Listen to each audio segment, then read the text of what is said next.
Hi, you guys. I hope you guys are doing really well. Today, I wanted to share my mom's real paranormal experience. And, well, she's not with me right now. I lost my mom to COVID in 2021. It was a very difficult time for me, and I'm sure it was for a lot of you out there. I wasn't even able to say goodbye to her. And that hurt me the most because I was her caregiver in the later years of her life. Well, as far as I can remember, actually.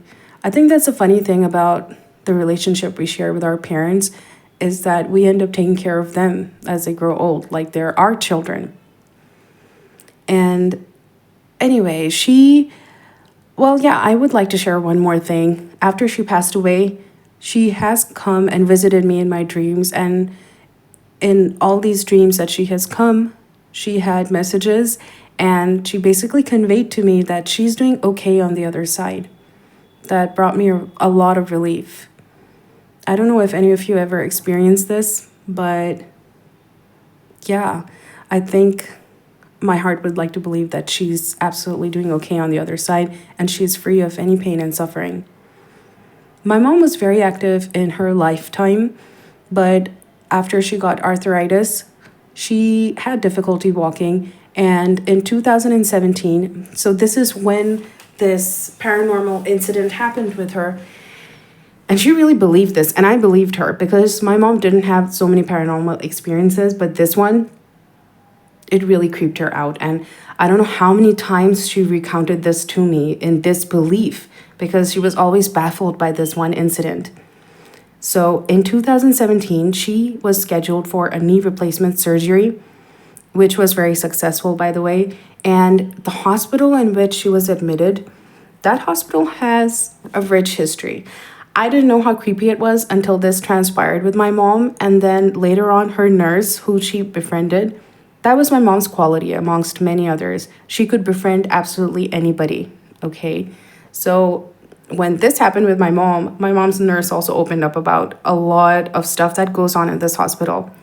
So this hospital was established by the Britishers. It's over 100 years old.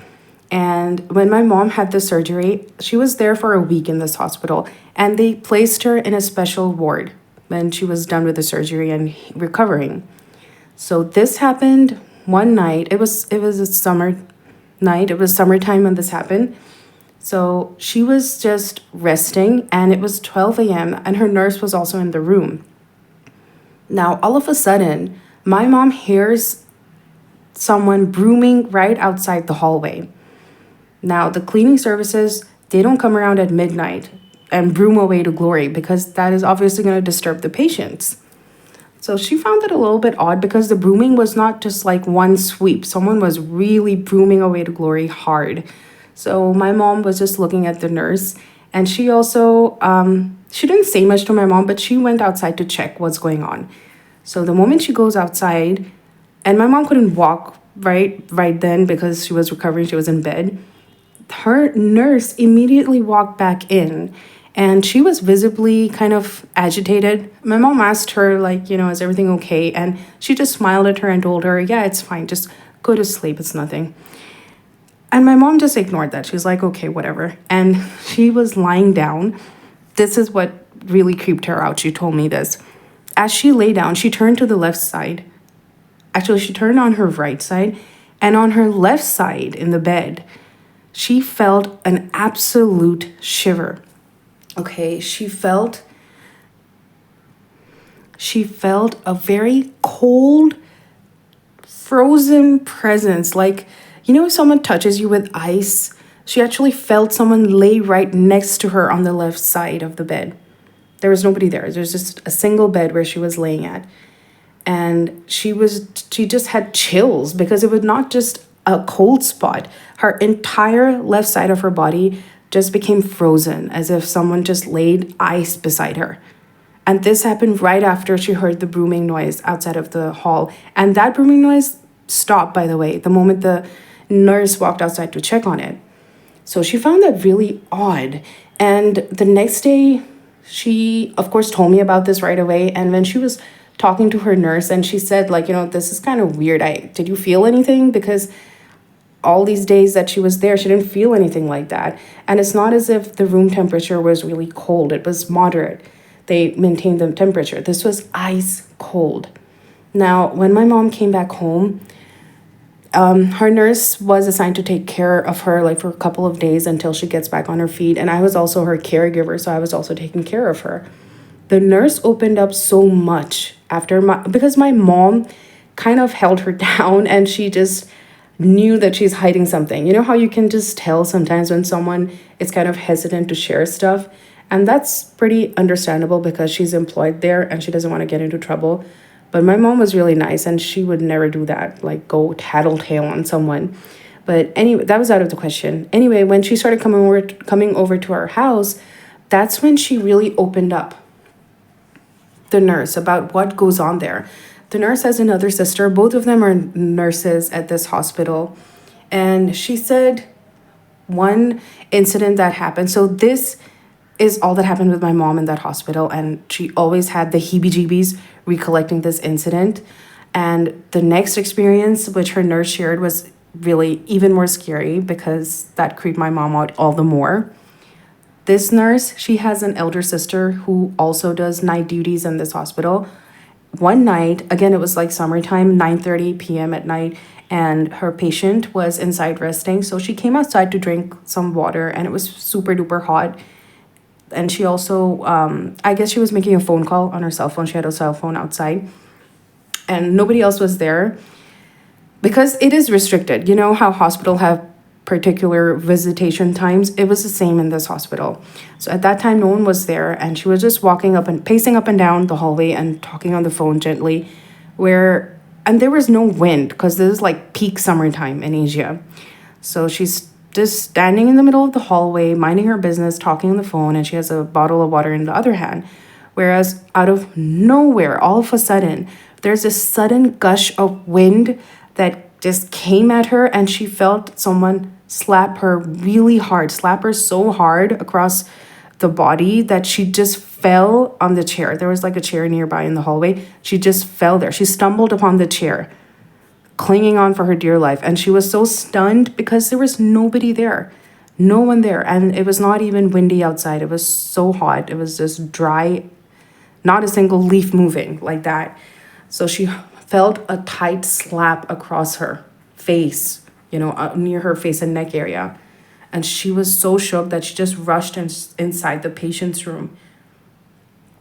That happened. And, this nurse who was my mom's nurse at the time, assigned to come home every day for a little while, she also said that sometimes the nurses, they wanted to talk to the doctors about these paranormal incidents that go on in this hospital. And the doctors would just kind of laugh it away, this particular doctor, because they don't want to talk about it. They don't want to entertain all that stuff. But the nurses, they told us that, they also kind of know that something is going on, that something might be there. But again, you can't really talk about all this because the last thing you want is, it for the patients to get creeped out, not to mention the reputation of the hospital. So I asked the nurses, don't you get scared because you have to do night duties there? Even my mom asked that, and they said no, because they're so used to it, and they're used to patients dying all the time, and it's like a place of transition. It's a sacred place. That's what she said. It's kind of sacred. It's like a temple because the soul is coming and going from there, so they're not scared.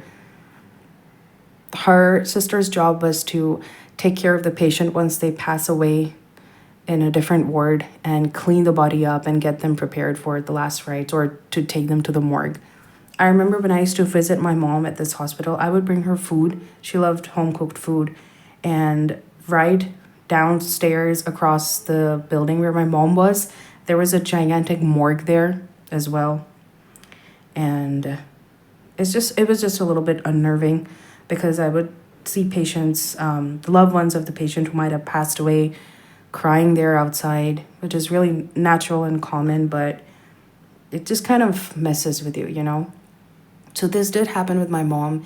And after she returned home in 2017, I have, not just me, but even my sister, we have a feeling that something might have followed her back. This is not too far-fetched because we saw a visible change in our pet dog. I don't really like calling him pet dog, he's our baby. He was very close to my mom, and when she came back home, he wouldn't even the first few days where my mom came back home, and this was just a week that she was gone, mind you, he refused to go to her, our pet. He refused to be around her. He wasn't aggressive or anything. He's really cute and gentle, but he would not go near her at all. Or even if her clothes were kept on the bed or she's around, it was so odd. He felt visibly disturbed around my mom when she came back home. He wouldn't even go to her to be pet or to play, none of that. And it kind of remained this way until she passed away in 2021. Not to such extremes. I mean, it's not as if he didn't get along with my mom. She used to really take care of him, but that was really odd. And the reason why I say that I feel something followed her back, this is a bit personal, but it's because my mom completely changed. She was the happiest person I ever knew, always happy-go-lucky, full of life, full of life. And after the surgery, which was successful, but her whole personality just changed after she came back completely. And this is someone who was so full of life and cheerful all the time. I'm not saying you have to be cheerful all the time, but that's just who my mom was. And she just kind of got restrained to her bed, and she refused to do the things that would keep her happy, like her normal hobbies, going out, talking to people, and, you know, there was like a 360-degree change in her personality after that. And there were a lot of other things that also happened that I might share in the future, but I really believe that maybe something just latched onto her from there, because I've known her my whole life, and this is the first time where she completely changed. Whereas she, if one has a successful surgery, it's usually a very happy deal because you're able to resume life normally. And she had no other problems. So that was really weird. And there are a lot of other things that lead me to say this, that something latched on to her. But I think this video might be really long if I get into that. But I might in the future. So this is what happened with her in this hospital. Now, I have heard that many hospitals are haunted. Many hospitals. There's so many stories that we come to know. But this really did happen with my mom. And it creeped her out. I can still recall her face telling me that, oh my God, you won't believe how I felt. Like a complete cold sheet of ice sleeping right next to me, like someone lying down right next to me. She felt that. And I also wanted to share another creepy incident that happened with my mom. Now, my mom is not someone who could really recollect her dreams all the time.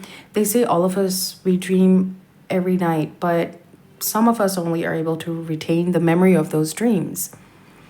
So this happened. So she passed away in 2021, but in 2020, in the later part of 2020, she had a prophetic dream. I'd like to say that. Yeah, because she actually saw a woman who seemed like a hag. I'm going to say she told me that it was an old woman sitting beside her bed. This is what she dreamed early morning, that there was this old woman who looked like a wicked hag sitting beside her bed and on her bed at the side. And she was telling her that her time is going to be up really soon, that it's her time. And this happened a few months before she passed away. And I didn't believe her then. I was just telling her to snap out of it. Like, come on, don't dig that deep into this dream. It's probably just a nightmare. Maybe you watched something creepy online, or you watched a weird horror story or something, but it was nothing like that. She was so shook by that dream. I remember she was really worried to the point where she started sobbing because she was so afraid to die. Like, I have read so much on the afterlife, near-death experiences, and the paranormal, and I tried to share all this with my mom, but she grew up in an atmosphere where death was really feared, like in her family. And you know how some people are like, they don't really talk about death so much, and they think that's just the end, and it's just scary. I think in general, most people are afraid of dying, but she was visibly shook by this dream. And I didn't believe her back then, but I don't know what to think about that, because after she had this dream, she actually did go away, like falling a few months right after this dream. She passed away in April of 2021 to COVID. And I think she had this dream in December of 2020, or maybe early January. So that was really creepy. And speaking of dreams, I might as well share a nice little thing that did happen through my dreams itself. Now, like I said, I was the caregiver of my mom, and I used to love buying her new clothes to wear, something really bright and colorful, because she was like that. She was colorful and vibrant with joy.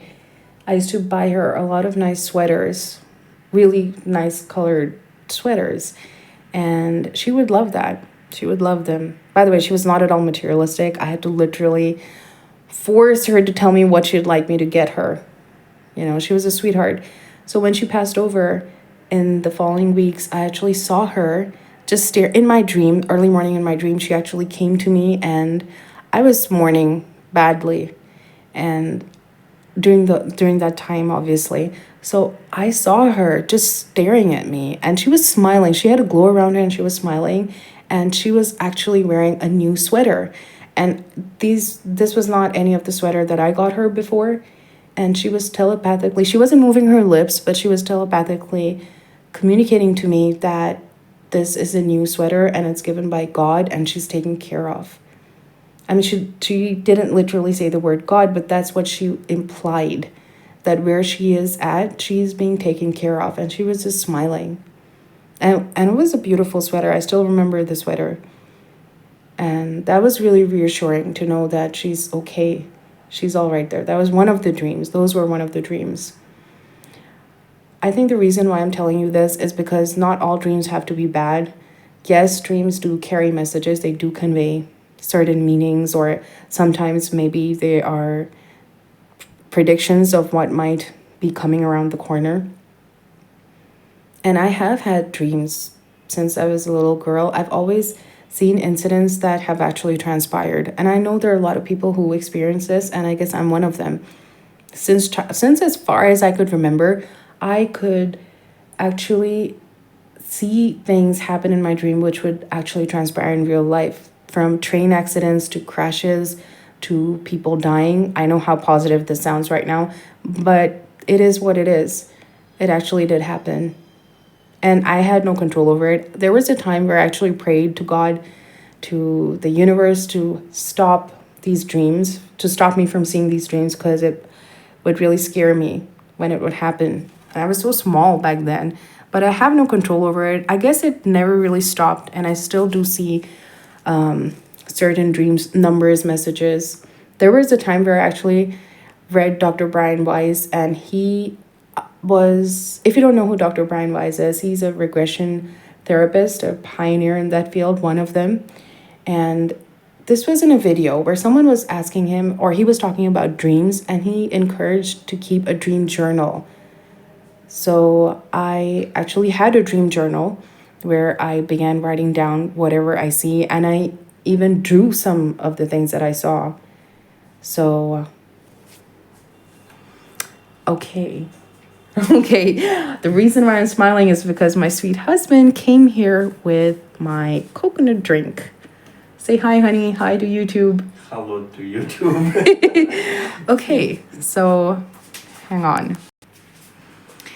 And I also had to share, I can't believe I forgot this, but I wanted to share this. Before 2020, during 2020, I actually had a dream where I have been seeing, not like recently, but I have had occasions where I've seen certain numbers. And when I Googled them, good old Google, I came to know that these are angel numbers. So I've had dreams of those, but this one is related to my mom, I feel. In 2020, I actually had a dream, and there are a bunch of numbers that I saw, and I do write them down in my notes because I like doing research on them later to find out if it means something more than just a coincidence that I'm seeing these. So I saw a particular number, and I also saw, I don't even know how to put that. but there were a group of women praying in a forest.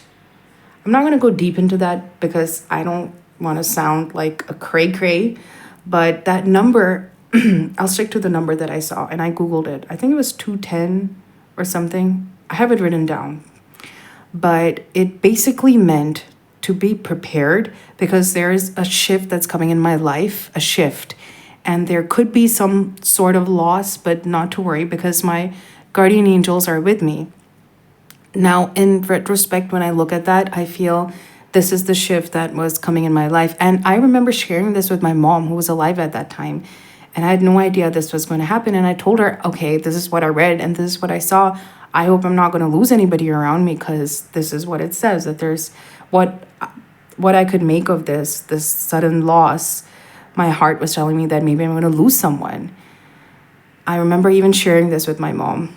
And that's exactly what happened. And guess what? My guardian angels, I believe I had help throughout this COVID ordeal because I remember in my family, my dad, all of us had COVID, my husband, my dad, and me. So I was the one who had to go and identify my mom. Back then, there were the government rules that you couldn't really take the body back once that person passed away, your loved one.